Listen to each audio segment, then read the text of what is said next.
कहाँ से आई हो मेरी माँ? मैं कलकत्ता वेस्ट बंगाल से आई हूँ। तो आप के घर में कौन कौन है? बस एक ही बेटा है, एक बहू है, एक पोती है। तो एक बेटा है, फिर बेटा के होते हुए यहाँ क्यों आना पड़ा? क्या करो, बेटा को भी जिंदगी, मेरा को भी जिंदगी बहू ने एकदम नरक बना दिया प्रभु जी। तो आपको यहाँ छोड़ने कौन आया है?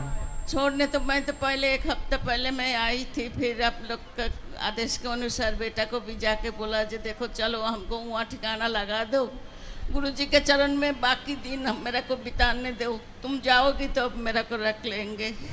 तो बात कराओ बेटे से। क्या नाम है आपका? मेरा नाम गौतम भट्टाचार्य जी है। तो आप गौतम जी हैं? हाँ जी। तो आप अपनी माँ को लेके वृद्धाश्रम क्यों लाए हैं? क्यों सेवा नहीं करते अपनी माँ की? मैं खुद एक हैंडीकैप बन गया हूँ। क्यों? मेरा पिछले 2 साल पहले हार्ट अटैक हुआ था, फिर उसमें 5 स्टेन बैठा है। अच्छा। मेरा पेट के अंदर 32 स्टिचेस है। ठीक है। मेरा स्पॉन्डिलाइटिस है, तो मैं आधा ही खुद बीमार हूँ, तो मैं अपने माँ का ख्याल नहीं रख पा रहा हूँ। मैं फिनेंशियली पत्नी कहाँ है आपकी? पत्नी मेरे साथ है कि लेकिन पत्नी के साथ मेरा माँ का 36 का आंकड़ा हो गया है। तो माँ का और पत्नी का 36 आंकड़ा है, तो वृद्धाश्रम में अपनी पत्नी को लेकर आते कि तुम जाओ वृद्धाश्रम, हम तो माँ के साथ रहेंगे। जिस माँ ने आपको पाल पोस कर बड़ा किया, योग्य बनाया, तेल मालिश करी आपकी, आप उसे लेके वृद्धाश्रम आ गए।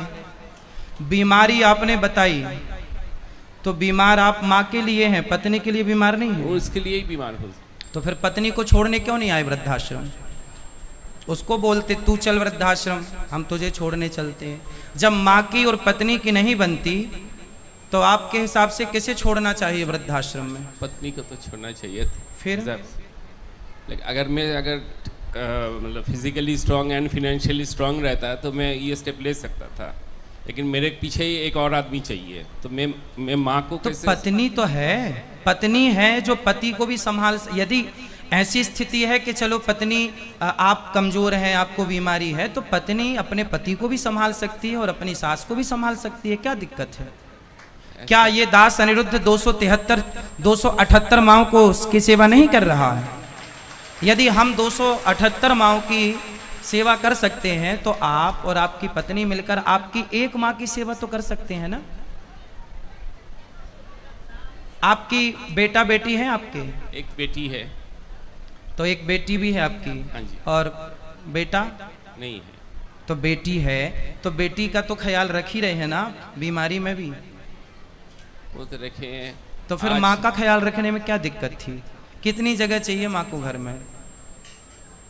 आज अभी बोल रही थी कि बचपन में मैं तुमको हॉस्टल छोड़ने जाता था, आज उल्टा हो गया, आज बुढ़ापा में तुम मेरे को वृद्धाश्रम छोड़ने आ रहे हो। तो क्यों ऐसे दिन आए? आप जैसे बेटे यदि हिम्मत हार जाएंगे, देखो माँ, ये वही माँ तो है ना जिसने आपकी उंगली पकड़कर आपको चलना सिखाया, सब क्या पढ़ाया लिखाया, क्या नहीं करती माँ? क्या क्या नहीं करती, क्या क्या बताएं? कोई नहीं, किसी से छिपा नहीं है माँ का योगदान बच्चे के लिए। लेकिन आपका जब विवाह हुआ, शादी हुई, बच्चे हुए, तो आप माँ को लेकर, अरे आप पत्नी को समझा नहीं सकते प्यार से कि क्या जरूरत है? माँ का पत्नी से 36 का आंकड़ है, तो पत्नी को समझाओ। 35 साल हो गया मेरा शादी हुआ है। 35 साल में एक ऐसा साल नहीं गया कि माँ के साथ मेरा अनबन नहीं करवाया, या घर से मतलब लास्ट में तो फेडअप होके मैंने छोड़ दिया कि भाई जो करना है करो।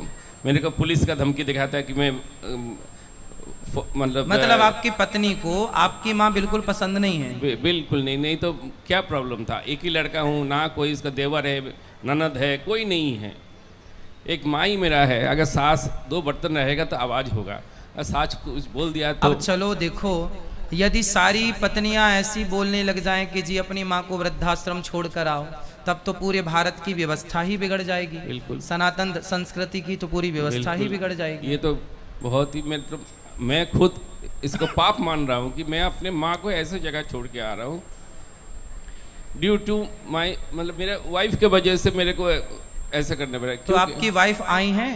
नहीं। तो उनको लाओ, कभी हम उनको भी समझाएंगे, कभी उनसे बात करेंगे। और मैं आप सबसे इनके माध्यम से बताऊं, हर स्त्री को मैं बताऊं, स्त्रियों को दुख देने वाली, स्त्रियों को सताने वाले पुरुष नहीं होते, स्त्रियों को दुख देने वाली स्त्रियां ही होती हैं। ये बात 99% सही है, 1% किसी केस में ऐसे नहीं मान सकते। वरना यदि स्त्री, इनकी बहू जो माँ आई हैं, इनकी बहू एक स्त्री है, और एक स्त्री, और ये माँ भी एक स्त्री है, एक स्त्री ही दूसरी स्त्री का दर्द समझ सकती है। लेकिन नहीं, जिद पकड़ ली। देखो, तो आपकी पत्नी ने जिद कर ली कि आप छोड़ के आओ। बोला कि तुम्हारा मम्मी का जो भी जिम्मेदारी तुम करोगे, मैं करो कुछ नहीं करने बोलना है ना, मैं उनका मतलब कुछ करूंगा। तो आप कर लेते ना, आप माँ की जिम्मेदारी पूरी कर लो, आपको क्या दिक्कत है? पत्नी ना करे, पत्नी ना दे पानी, ना दे रोटी, आप करो ना।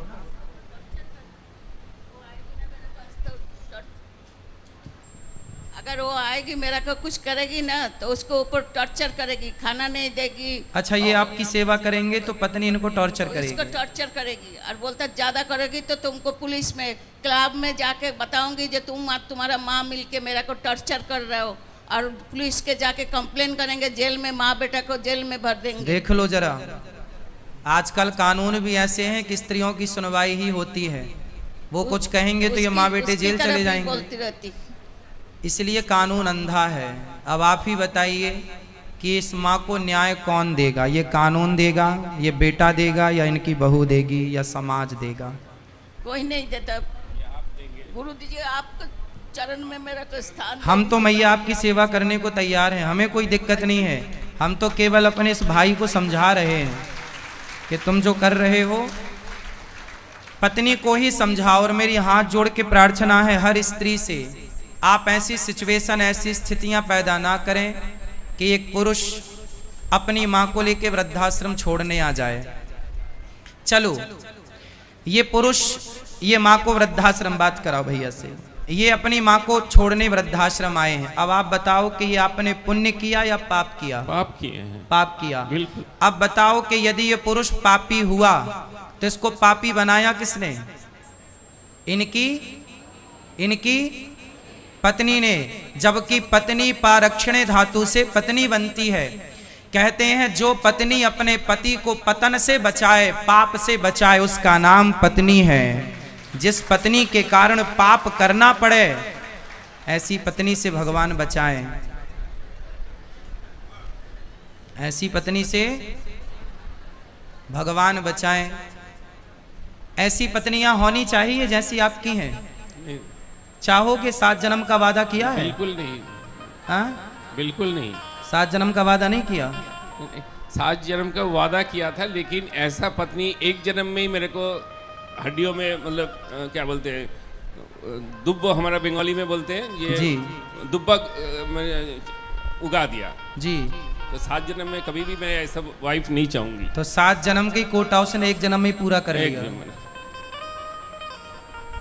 इसलिए ऐसी पत्नी किसी को ना मिले, ऐसी पत्नियां होनी चाहिए। आप लोग कितने लोग अपने अपने बेटों के लिए ऐसी पत्नियां चाहते हैं? चाहते हैं? नहीं चाहते तो आप भी ऐसी पत्नियां मत बनना। जितनी पत्नियां यहाँ बैठी हैं, आप भी तो किसी की पत्नी है, ऐसी पत्नी बिल्कुल मत बनना। बनना सही है? क्यों? ऐसी पत्नी नहीं, भगवान कुंवारा ही रखे, साधु बन जाए, अच्छा है। सारी जिंदगी बिना पत्नी के रहले पर ऐसी पत्नी भगवान दुश्मन को भी ना दे जैसी इन्हें मिली है। चलो, तो आप चाहते हैं कि आपकी माँ को यहाँ रखा जाए? आपके चरणों में सर। हाँ हाँ, हम तो अपनी माँ की तरह सेवा करेंगे। यहाँ तो 278 माँ ऑलरेडी हैं। सुना हैं? देखा भी है। आपने दर्शन किया माँ का? हाँ जी। कैसी व्यवस्था है यहाँ माँ की? बहुत अच्छी है। अच्छी लगी? आप आते रहिएगा अपनी माँ से मिलने के लिए। जरूर। हाँ, क्योंकि मेरा तो माँ के साथ कोई दुश्मनी नहीं है। बीच में कोई था, माँ को मैं किसके पास रखता। तो पत्नी आपको भी परेशान करती हैं? बहुत। नहीं तो इस उम्र में, मेरा 55 है, 2 साल पहले मेरा हार्ट अटैक हो गया है। मैं कोई मतलब ऐब मेरे में कुछ नहीं है। मैं काम में जाता हूँ, काम करके तो घर में आपने रहता कभी हूँ। प्यार से अपनी पत्नी को समझाया नहीं कि भाग्यवान तुम 35 क्या साल कर हो रहे गए। 35 साल में कितना बार समझाऊंगा, नहीं समझी। नहीं समझी, इसलिए तो आज ये दिन देखने पड़ा। हम आपकी पीड़ा को समझ सकते हैं, आपके कष्ट को, आपके दर्द को समझ सकते हैं, लेकिन हर स्त्री से मैं प्रार्थना करता हूँ कि इतना मत सताइए, समाज में इतना पति को प्रताड़ित मत कीजिए, अपनी सास को प्रताड़ित मत कीजिए। और कुछ कानून बनने भी चाहिए जो कम से कम इन माओं के पक्ष में कोई तो कानून हो। सारे कानून बहुओं के पक्ष में है, कोई कानून माँ के पक्ष में भी तो हो। बूढ़ी माँ बाप के पक्ष में कुछ तो होना चाहिए। मुझे कानून का कोई ज्ञान नहीं है, परंतु आपसे सबसे मेरी प्रार्थना है, अपनी अपनी माँ का पूरा पूरा ख्याल रखिएगा। ठीक है मैया, आप यहीं रहिएगा। ये बेटा आपका, एक बेटा वो है, एक बेटा ये दास अनिरुद्ध है। गौरी गोपाल आश्रम में आपका स्वागत है। ये दास अनिरुद्ध आपका बेटा बनकर अब आपकी आगे की सारी सेवाएं ये दास अनिरुद्ध करेगा। माइक दो मैया को। आपको चरण में कोटि कोटि ना प्रणाम। मैया, आप तो हमारी माँ हो, आप तो हमें आशीर्वाद दो बस और आप सदा खुश रहो। हम आप कोशिश करेंगे कि आप यहाँ खुश रहें और बस हम प्रसन्न यहाँ रहें। खुश रहेंगे, कैसे भी हो हम यहाँ खुश रहेंगे, यही खुशी मिलेगा। मेरा संसार का मोह खत्म हो गया बहुत दिन से। बस अभी आप बाकी दिन आपके चरण में ही पड़े रहे, इसी में मेरा शांति है। बस आप खुश रहें। आप सबकी खुशी के लिए देखिए, ये गौरी गोपाल आश्रम 278 माताओं को गौरी गोपाल भगवान ने अपने हृदय से लगाया है। ये सारी ऐसी माताएं, बेसहारा माएँ, जब अपने साथ नहीं देते तो आप लोग जो सहयोग करते हैं उसी साथ से न माओं की सेवा होती है। इसलिए आपसे प्रार्थना है कि गौरी गोपाल आश्रम में जो सेवाएं चल रही हैं वो सराहनीय है या नहीं, आप ही बताइए। इन माओं की सेवा करना हमारा धर्म है या नहीं? नमस्कार दोस्तों। अब ये माँ अगर ये वीडियो बेटे के अच्छी यहाँ लगे से आकर तो इस लाइक, बेटे के कमेंट, पास कमेंट आई तो अब इनकी करें। सेवा करना अगर हमारा धर्म है। इसी तरह की आप वीडियो सबसे देखना प्रार्थना चाहते है, हैं तो अपने आप भी इन चैनल माओं को की सेवा के सब्सक्राइब लिए करें। इन धन्यवाद। हाथों को जरूर बढ़ाइएगा। आप भी गौरी गोपाल आश्रम में चल रही सेवाओं के लिए माओं को आप भोजन की सेवा से जोड़िएगा। आप अपने आप को इन माओं के भोजन की सेवा, ये आश्रम में अब जगह नहीं है माताओं को रहने के लिए, इसलिए एक बड़ा आश्रम बनाना पड़ रहा है जहां 1000 वृद्ध माताएं रहेंगी। मैं दिन रात केवल इस आश्रम के निर्माण की देखरेख करता रहता हूं कि कहां तक काम पहुंचा, कैसे काम करना है। सुबह से शाम तक सपने में भी मुझे काम ही दिखता है कि किस तरह काम चल रहा, किस प्रकार माओं की सेवा होगी। आप समझ सकते हैं ना, 1000 माओं की व्यवस्था करना कितनी बड़ी जिम्मेदारी है।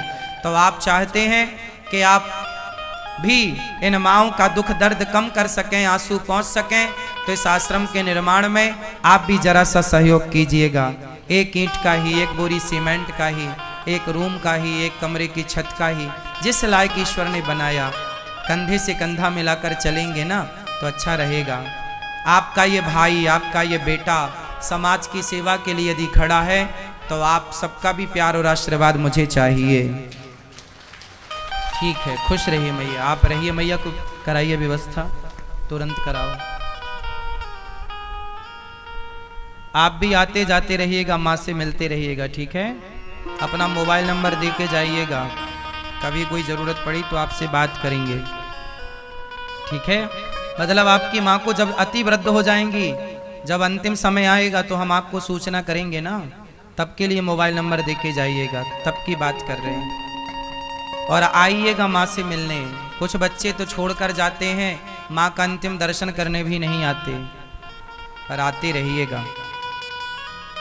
माँ है, भगवान के तुल्य होती है माँ।